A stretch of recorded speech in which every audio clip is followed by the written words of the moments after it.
우리가 눈을 들어서 하늘을 볼 때 하나님을 볼 줄 알아야 합니다. 하나님께서 지으신 이 세계는 가히 우리 인간의 상상력을 초월합니다.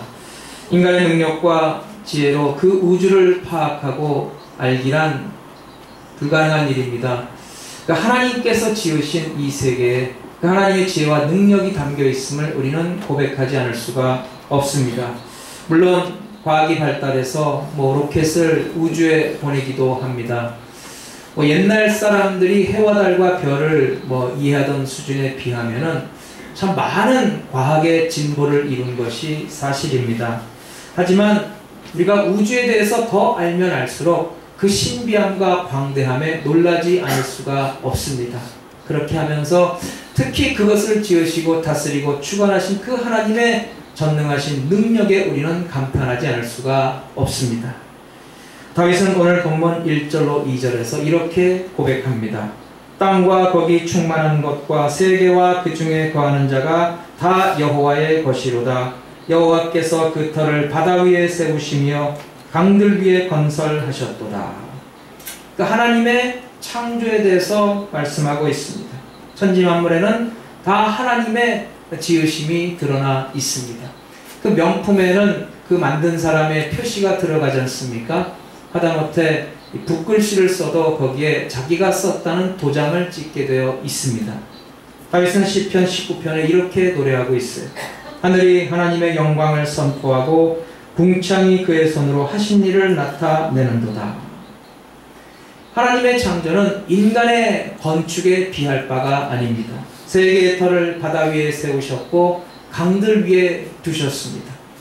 그 한국의 뉴스를 보니까 그 한국의 그 새만금이 진짜 화려하고 웅장하고 마치 바다의 만리장성처럼 그렇게 세워져 있는 것을 보게 된 적이 있습니다.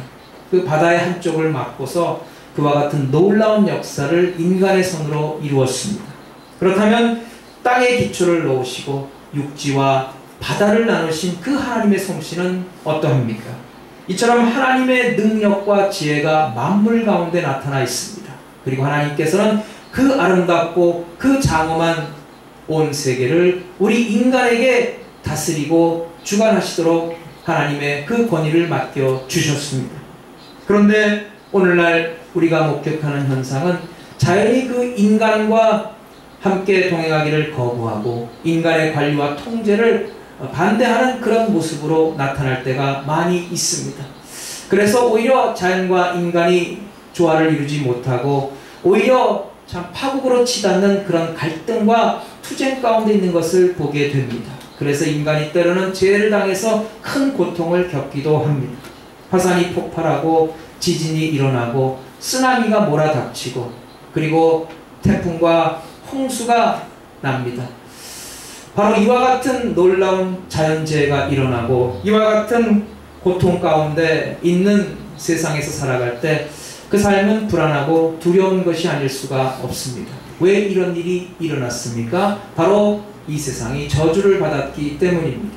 그래서 에덴 동산에서 아담이 하나님의 말씀을 거역했을 때 그 벌로 이 세상도 함께 저주를 받았다고 했습니다. 그 저주받은 세상에서 살아간다는 것은 결코 편한 일이 아닌 것입니다. 한 번은 예수님이 제자들과 배를 타고 갈릴리 바다를 건너가고 계셨습니다. 예수님께서 피곤하셨는지 배 고물에 베개를 베시고 주무셨어요.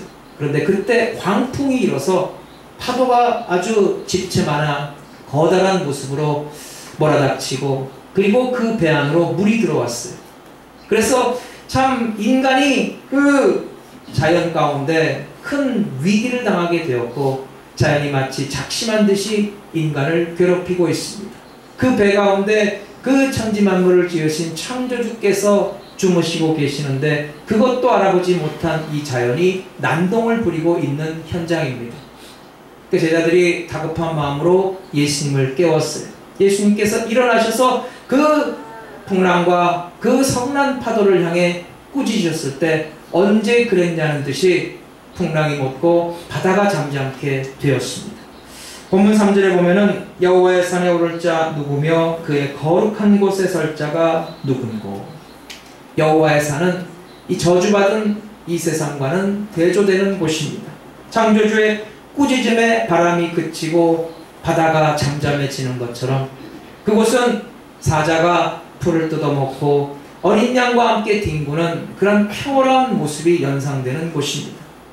여호와 하나님께서 다스리시는 곳에는 해함도 없고 상함도 없다는 것입니다. 다윗은 그 여호와의 산을 사모합니다. 지금 이 성시를 기록할 때 다윗은 그야말로 원수들에 의해서 추격을 당하며 목숨이 위기에 처한 그런 상황입니다. 그의 심령이 참으로 곤고하게 되었어요. 그때 무엇보다도 다윗에게는 안식이 필요했습니다. 그렇다면 누가 여호와의 산에 오를 수 있으며 누가 여호와의 거룩하심 앞에 설 수가 있겠습니까? 4절에 보면 손이 깨끗하며 마음이 청결하며 뜻을 허탄한 곳에 두지 않고 거짓 맹세하지 않는 자라고 했습니다. 우리는 모두 여호와의 성산에 서기를 소원합니다. 하나님은 울타리를 막으시고 사람들이 들어오지 못하게 하시는 분이 아니십니다. 하나님은 모든 사람이 하나님의 구원에 이르기를 간절히 원하십니다.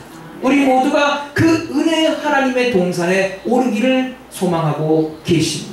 오늘 본문 말씀을 통해서 우리 모두 은혜 받고 믿음으로 결단하여 여호와의 성산에 올라 하나님의 은혜와 복을 받아 누리는 성도의 삶이 되시기를 바랍니다.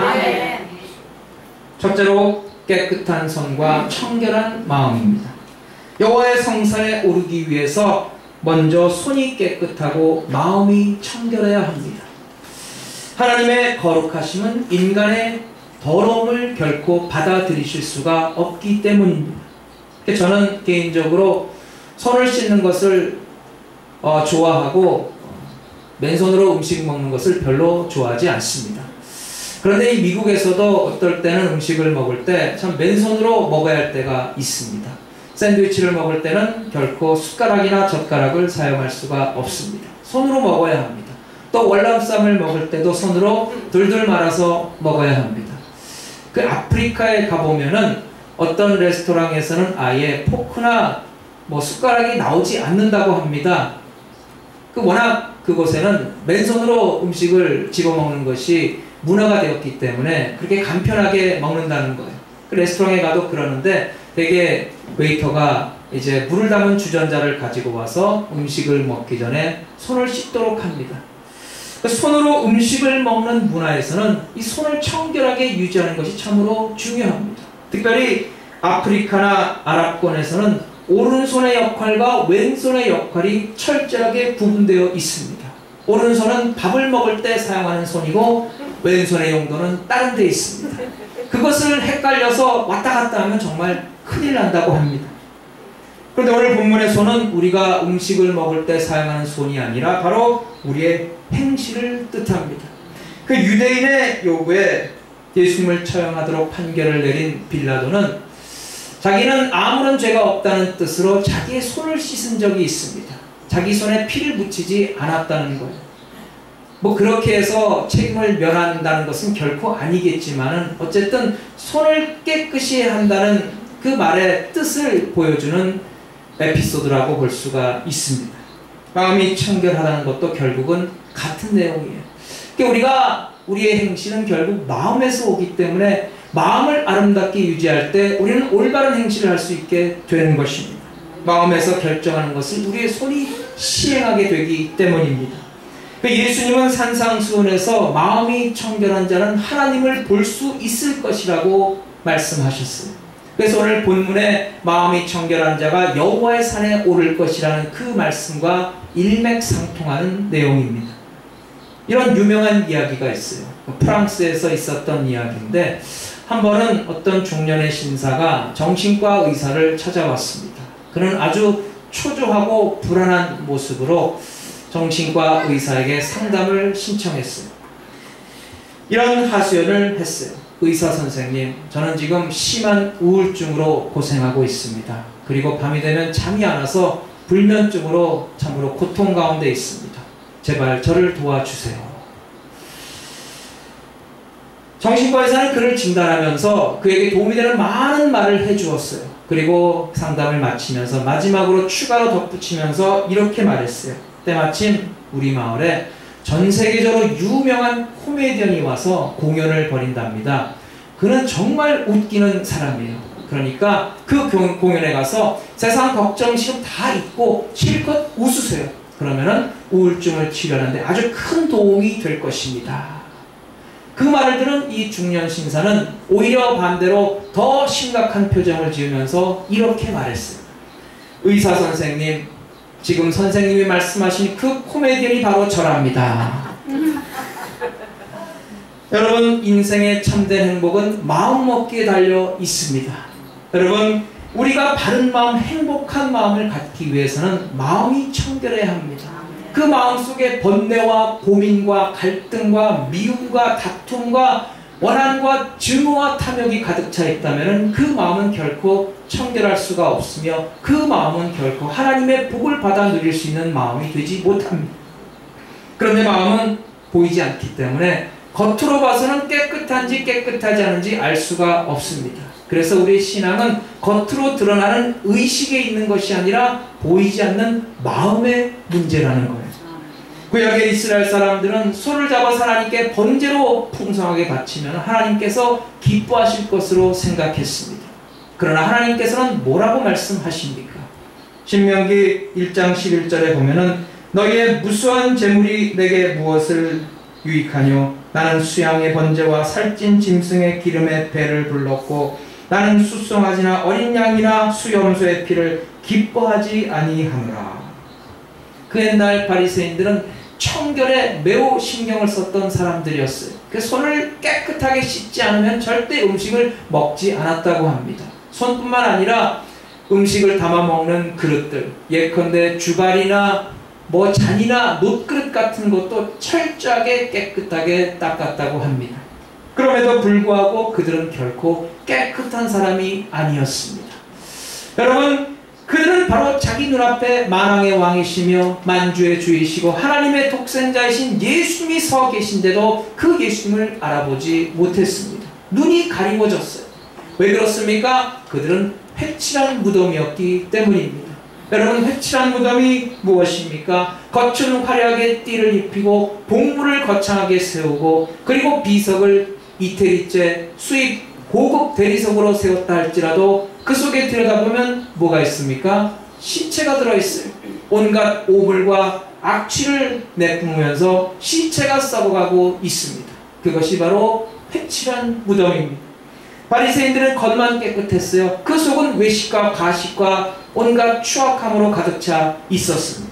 그들의 마음은 예수 그리스도의 보혈로 씻김받지 못했기 때문입니다.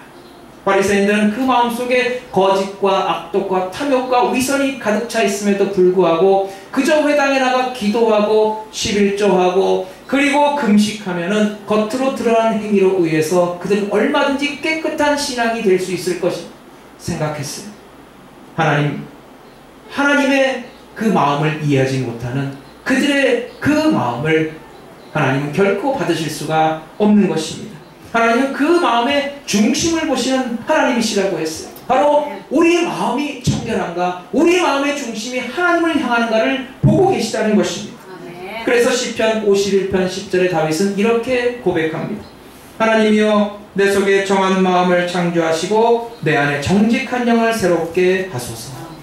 하나님은 에스겔 선지자를 통해서 이렇게 말씀하셨어요. 에스겔 36장 26절 또 새 영을 너희 속에 두고 새 마음을 너희에게 주되 너희 육신에서 굳은 마음을 제하고 부드러운 마음을 줄 것이며. 굳은 마음을 제하고 부드러운 마음을 가져야 합니다. 여러분, 우리가 육신의 눈으로 하나님을 보는 것이 아닙니다. 우리는 마음의 눈으로 하나님을 보는 것입니다. 우리 예수님을 생각해 보세요. 예수님께서는 그 하늘을 나는 새를 보아도 들에 피는 백합화를 보아도 그 가운데 하나님의 전능하시고 위대하신 솜씨를 보셨습니다. 우리 또한 마찬가지입니다. 우리는 예수님의 제자로 부름받은 사람들입니다. 그래서 오늘도 우리는 하나님이 주신 저 세계 가운데 하나님의 위대하신 섭리가 드러나 있음을 우리는 분명히 깨달을 수 있어야 합니다. 우리는 하늘의 별을 보면서 울려 퍼지는 뇌성을 보면서 그 하나님의 오묘하신 솜씨에 감탄할 수 있어야 합니다. 숲속이나 험한 산 골짜기에 치저기는 새들과 고요하게 울려 퍼지는 그 시냇물 가운데서 하나님의 음성을 듣고 하나님의 위대하신 모습을 발견할 수 있어야 합니다. 우리가 마음이 청결한 자일 때 이와 같이 하나님을 볼 수가 있다는 거예요. 여러분, 우리 주 예수 그리스도의 보혈로 오늘도 우리 마음이 깨끗하고 청결하게 되어서 하나님의 나라를 보고 하나님의 음성을 듣는 천국 백성의 삶을 사시기를 바랍니다. 아멘. 사랑하는 여러분, 우리 행실이 바르고 우리 마음이 청결해야 합니다. 그것이 바로 우리가 하늘의 복락을 누리는 비결입니다. 아멘. 그것이 우리가 영혼이 잘되고 범사에 잘되고 강건한 복을 받아 누리는 비결인 것입니다. 아멘. 그것이 우리의 삶이 풍성하게 된 은혜인 줄로 믿습니다. 아멘. 그러기 위해서 오늘도 우리는 우리의 삶과 우리의 마음과 우리의 몸을 정결하게 씻어주는 예수 그리스도의 보혈의 피로 씻김받아는 줄로 믿습니다. 아멘. 예수의 마음을 품어야 하는 것입니다. 아멘. 날마다 청결한 마음으로 여호와 하나님의 성산에 올라서 천국의 삶을 누리고 은혜로 충만한 성도가 되시기를 간절히 바랍니다. 아멘. 둘째로, 뜻을 허탄한데 두지 않는 자입니다.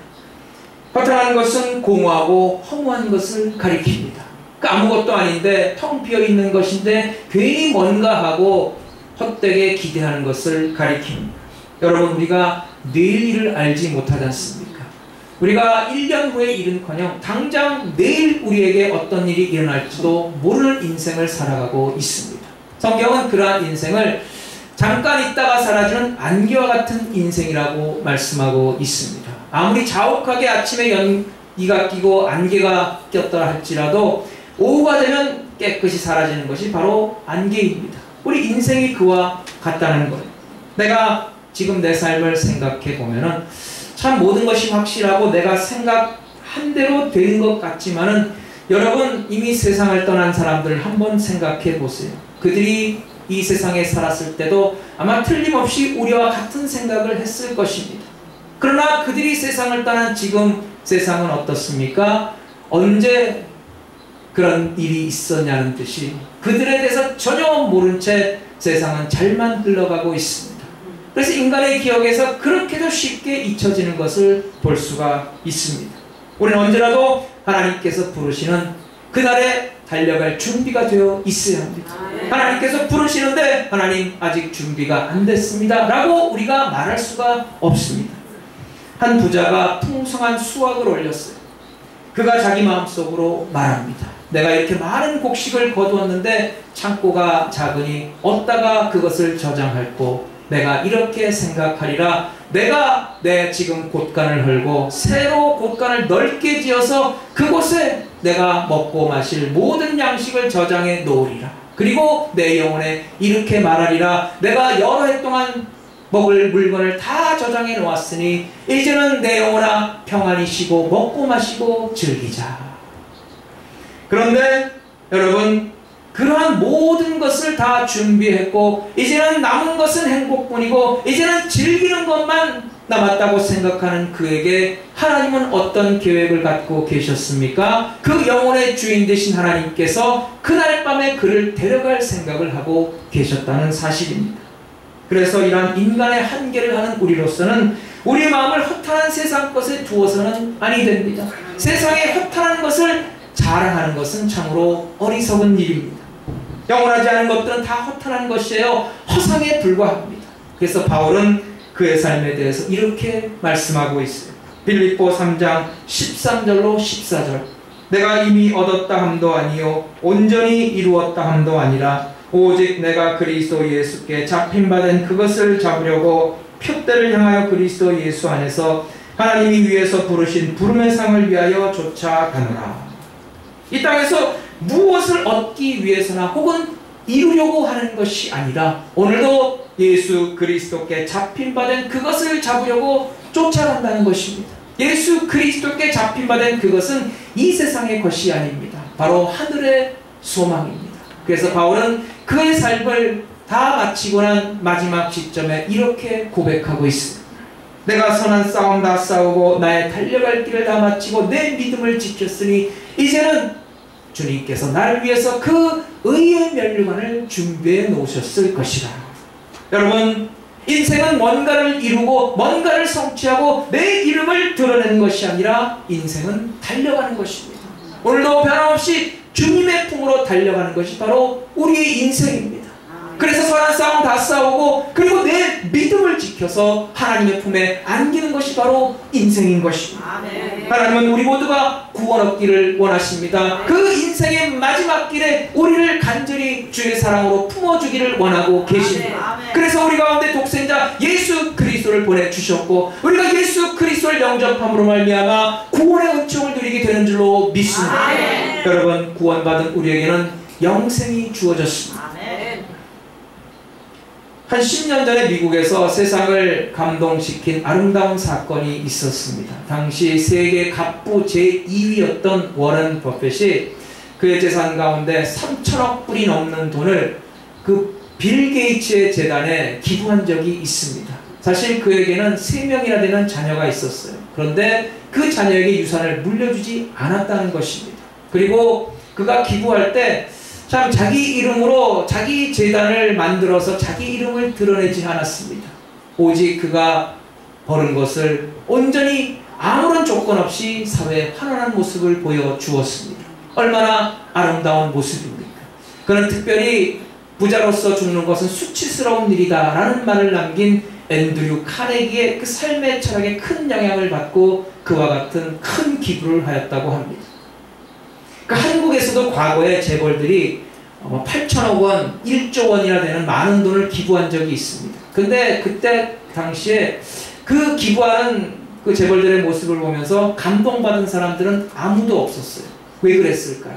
결국 그들은 그들 삶 가운데 이루어진 그 비리를 무마하기 위해서 자기들의 범죄를 사죄하는 의미로 기부했기 때문에 아무도 그것에 대해서 감동받지 않았던 것입니다. 남자들은 재물에 대한 욕망이 강한 반면에 여자들은 이 외모에 대한 그 욕망이 참으로 강합니다. 이런 일이 있었어요. 어느 중년 여성이 갑자기 쓰러졌습니다. 그래서 응급실로 실려갔어요. 그 다급한 와중에 그는 하나님께 간절히 기도합니다. 하나님, 제발 저를 살려주세요. 저를 살려주시면 제가 하나님께 그 은혜에 보답하겠습니다. 하나님께서 그 간절한 기도를 들으시고 그를 살려주셨어요. 그리고 그에게 하나님의 음성을 들려주셨는데 앞으로 40년을 더 살게 해주시겠다고 약속해 주셨어요. 그래서 그 응답대로 그 여성은 금방 회복이 되었고 이제 퇴원을 하려고 했는데 가만히 생각해 보니까 앞으로 40년을 더 살 것 같으니까 기왕이면 지금까지 미뤄왔던 성형수술을 해야겠다. 그래서 병원에 입원한 김에 아예 그냥 많은 돈을 들여서 그의 얼굴을 완전히 싹 고쳐버렸어요. 거기까지는 좋았어요. 이제 성형수술을 마치고 퇴원해서 지구를 가다가 그만 교통사고를 당해서 죽고 말았다는 것입니다. 이 사람이 결국 천국에 올라가 하나님 앞에 서서 하나님께 따졌어요. 하나님, 분명히 저에게 40년을 더 산다고 약속하지 않으셨습니까? 그런데 이게 뭡니까? 그러니까 하나님께서 뭐라고 말씀하셨겠습니까? 얘야, 미안하게 됐다. 네 얼굴이 완전히 바뀌는 바람에 나는 너를 알아보지 못했단다. 나는 네가 딴 사람인 줄 알았단다. 잠언 31장 30절 말씀에 보면은 고운 것도 거짓되고 아름다운 것도 헛되나 오직 여호와를 경외하는 여자는 칭찬을 받을 것이다. 아멘. 여러분, 하나님의 나라는 영화로운 곳입니다. 영광스러운 곳입니다. 아멘. 그것에 비하면 우리가 사는 이 세상은 참으로 보잘것이 없습니다. 또한 하나님의 나라는 영원합니다. 그러나 이 세상은 잠시 잠깐에 불과합니다. 그러니 하나님의 나라에서 영원히 거할 우리가 어찌 잠시 잠깐 있다가 사라질 그 세상과 같은 운명을 맞이하겠습니까? 여러분, 우리가 하나님의 영화로운 그 천국에서 영원히 하나님과 동행할 우리 하나님의 자녀들이 어찌 이 허탄한 세상에 우리의 뜻을 두어야 하겠습니까? 하나님의 자녀이기 때문에 우리는 세상의 허탄한 곳에 우리의 뜻을 두어서는 아니 됩니다. 세상의 허탄한 것을 자랑할 이유가 없습니다. 내게 주어진 그곳에서 단지 주님의 나라를 위해서 기쁨으로 달려가는 인생을 사는 것입니다. 그것이 바로 성도의 삶입니다. 여러분, 오늘 하루를 우리에게 주신 것도 다 하나님의 뜻입니다. 은혜입니다. 여러분, 오늘 내게 시간이 주어졌을 때 여러분이 해야 할 것을 하시기를 바랍니다. 내일로 미루지 마세요. 여러분, 내일은 없습니다. 주님이 주셔야만 내일도 있는 거예요.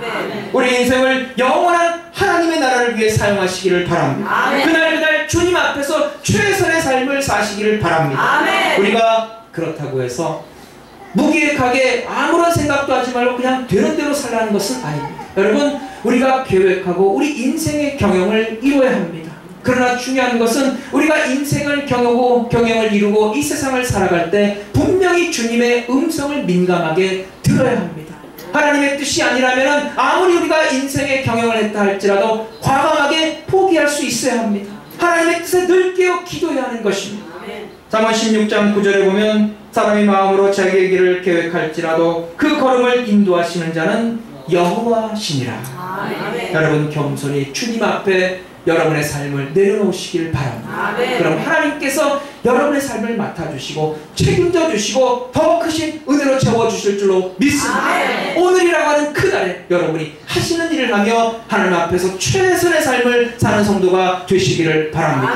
아멘. 셋째로, 거짓 맹세하지 않는 자입니다. 기본적으로 인간의 맹세는 불완전하고 거짓될 수가 많습니다. 대표적인 예를 하나만 들어볼까요? 예수님께서 제자들과 마지막 저녁 식사를 나누시고 감람산으로 기도하러 올라가시면서 제자들에게 이런 말씀을 하셨습니다. 너희가 오늘 밤 전부 다 나를 버리고 도망가리라. 그러니까 수제자 베드로가 앞으로 나서며 한마디 하는 거예요. 주님, 세상 모든 사람이 주님을 버릴지라도 저는 절대 주님을 버리지 않겠습니다. 그 말을 하면 예수님께서 감동해 하시고, 그래 너 베드로야, 넌 정말 나의 충성스러운 종이다 라고 말씀을 하시기를 베드로는 기대했건만 오히려 예수님께서는 한술 더 뜨셔서 베드로야, 네가 오늘 밤 닭이 울기 전에 3번씩이나 나를 부인할 것이다. 그러니까 베드로가 발끈해서 또 한마디 하는 거예요. 주님, 제가 주님과 함께 죽을지언정 절대 주님을 부인하지 않겠습니다. 그런데 정말 예수님이 체포를 당하시니까 제자들이 전부 다 도망을 칩니다. 이 의리의 사나이 베드로는 자기가 큰 소리 친 것도 있고 또 예수님이 걱정되기도 해서 예수님이 붙잡혀서 능욕을 당하시고 재판받으신 그 현장까지 몰래 따라가서 군중 틈 사이에서 동정을 살피고 있었어요. 그런데 그 군중들 사이에서 베드로를 알아보는 사람이 있었다는 거예요. 당신 내가 많이 본 것 같은데 당신 그 예수와 한 패거리 아니야? 그러니까 베드로가 기겁을 하고 나는 아니라고 하면서 다른 곳으로 빨리 도망갔어요. 그랬는데도 그 자리에서도 베드로를 알아보는 사람이 있었다는 거예요. 베드로는 다시 또 아니라고 맹세까지 하게 되었어요. 다시 또 다른 곳에 갔는데 또 한 사람이 베드로를 알아보고 하는 말이, 당신 갈릴리 사투리를 쓰는 거 보니까 예수의 한 패거리가 틀림이 없어. 그러니까 이번에는 베드로가 맹세를 하는데 절대 자기는 예수와 한 패거리가 아니라고 하면서 저주까지 하면서 맹세를 했어요. 그 저주를 한다는 말은 자기가 예수와 한 패거리라면은 자기는 저주받아도 마땅하다는 말입니다. 여러분, 베드로가 그렇게 나쁜 사람이 아니에요. 좀 나서기를 좋아하고 혈기를 잘 부리고 앞뒤 생각하지 않고 그냥 경망스럽게 나서는 그런 단점이 있긴 하지만 그 입에 그렇게 맨날 거짓말을 담고 다니는 사람은 아니라는 것입니다. 그런데도 처한 상황이 워낙 급하게 되다 보니까 결국 그와 같이 거짓되고 악한 맹세를 하게 되었습니다. 예수님과 함께 있을 때 베드로는 절대 예수님을 부인할 생각을 하지 않았습니다. 오히려 예수님과 함께 죽으면 죽을지언정 결코 예수님을 배신하지 않겠다고 큰 소리를 쳤건만, 그러나 다급하고 위급한 상황에 몰리게 되니까 결국 그가 했던 장담이 얼마나 허풍이었음을 그 스스로 증명하게 되었다는 것입니다. 예수님과 함께 고문당하고 자기도 죽을지도 모른다는 그런 두려움에 사로잡혀서 그와 같이 예수님 앞에 큰 소리 쳤던 것은 새까맣게 잊어버리고 그렇게 비겁한 맹세를 하게 되었다는 것입니다. 여러분, 그래서 인간은 참으로 믿을 존재가 되지 못합니다. 재판을 하는 이유는 분명히 누군가가 거짓말을 하기 때문입니다. 서로 상대방이 틀렸다 그러고 자기만이 옳다고 주장하고 상대방이 거짓말을 하고 있다고 우기니까 결국은 조사를 하고 수사를 해서 누가 거짓말을 하고 있는지를 판결해내는 것이 바로 재판입니다. 그럼에도 불구하고 계속 거짓말을 하니까 뭐 거짓말 탐지기까지 동원하고 수집된 증거를 총종합해서 많은 사람들이 조사하고 심사를 해서 누가 가짜 맹세를 하고 있는 것이 판결을 통해서 드러나게 된다는 것입니다. 그 10계명의 9번째 계명이 바로 거짓 증거하지 말라는 것입니다. 우리가 세상을 살아가면서 이 말씀을 얼마나 지키기가 어렵다는 것은 우리 스스로가 체험하지 않습니까? 우리는 우리에게 상황이 불리해질 때 너무나도 쉽게 거짓말을 합니다. 그런데 문제는 그렇게 거짓말하는 정도가 아니라 맹세까지 한다는 거예요. 맹세를 하는데 더 큰 문제는 하나님의 이름까지 팔아먹습니다. 그럴 때마다 하나님께서 얼마나 화가 나시겠습니까? 어떤 사람은 자기 손을 걸고 맹세합니다. 내 손에 장을 지지겠다라고 말하는 그런 사람들을 볼 수가 있는데, 여러분, 그런 사람들 신뢰가 갑니까? 내 손에 장을 지지겠다고 말하는 사람은 많이 봤어도 손에 장을 지진 사람은 단 한 사람도 못 봤다는 사실입니다. 거짓말을 하더라도 자기가 거짓말하면 됐지 왜 하나님까지 거짓말을 하게 만듭니까? 얼마나 하나님께 불충한 죄를 짓고 있는 것입니까? 우리 그리스도인들의 삶은 정직하고 진실해야 합니다. 아멘. 우리가 그리스도인으로서 작은 약속에도 성실하고 우리의 행위에 있어서 늘 진실하고 정직하게 행하는 것이 바로 주님께서 우리에게 요구하는 성도의 모습입니다. 아멘. 우리가 오늘도 하나님을 바라보고 하나님의 뜻 가운데 행하며 세상 사람들 앞에서 우리의 정직함과 신실함을 인정받아서 하나님의 영광을 세상에 드러내는 성도가 되시기를 바랍니다. 아멘. 그 늦은 저녁이었습니다. 어떤 아주머니가 이 정육점에 고기를 사기 위해 들렀어요. 근데 마침 정육점 주인이 모든 하루 일과를 다 마치고 문을 닫고 있는 중이었습니다. 그때 빨리 들어가서 이 아주머니가 정육점 주인에게 이렇게 말했어요. 아저씨, 늦게 와서 죄송합니다마는 저 소고기 좀 살 수 있을까요? 그러니까 이 정육점 주인이 알았다고 하면서 냉장고로 갔어요. 그 냉장고 문을 열어보니까 마침 다 팔고 마지막으로 소고기 한 덩어리가 남아 있더라는 거예요. 그래서 그 소고기를 꺼내서 그 아주머니가 보는 앞에서 저울 위에 올려놨어요. 2파운드가 나왔어요. 근데 그것을 본 아주머니가 조금 더 큰 것을 달라고 했어요. 그 주인이 알았다고 하면서 다시 냉장고로 갔어요. 냉장고 문을 열면서 그 소고기를 집어넣고 다시 새로운 소고기를 꺼내는 척 하면서 그 같은 소고기를 다시 꺼냈어요. 그리고 그 아주머니가 보는 앞에서 다시 또 저울 위에 올려놨어요. 같은 소고기를 올려놨는데 이번에는 3파운드가 나오는 거예요. 왜냐하면은 이 주인이 그 아주머니 몰래 그 고기 뒤쪽으로 자기 손가락을 누르면서 무게를 쟀기 때문입니다. 그것도 모르고 이 아주머니는 좋다고 하면서 그걸 싸달라고 하고 돈을 지불하고 나가는데, 이 아주머니가 다시 뒤를 돌아보면서 아저씨에게 이렇게 말하는 거예요. 아저씨, 아무래도 이것 가지고는 모자라는 것 같아요. 그러니까 아까 달아주신 것까지 함께 주세요. 여러분, 거짓이 탄로날 때는 그 대가를 톡톡히 지불하게 되어 있습니다. 그러나 진실하게 살아가는 사람은 걱정할 게 없어요. 숨길 게 없기 때문입니다. 사랑하는 여러분, 세상 사람들은 거짓말을 너무나도 쉽게 생각합니다. 밥만 먹으면 거짓말로 사람을 헐뜯기에 바쁩니다. 요한계시록 21장 27절에 보면은 거짓말을 하는 자와 거짓말을 좋아해서 꾸미는 자는 결코 천국에 들어갈 수 없다고 말씀하고 있습니다. 왜 서기관과 바리새인의 의로는 천국에 들어갈 수 없다고 했습니까? 그들은 거짓된 자이기 때문에, 그들은 위선자이기 때문에, 그들은 속마음과 겉행실이 다른 사람들이기 때문에 그들의 위선적인 모습으로는 결코 하나님 앞에 설 수 있는 의를 이룰 수가 없다는 것입니다. 그래서 그들은 천국의 백성이 될 수가 없다는 거예요. 여러분, 그러나 우리는 하나님의 자녀들입니다.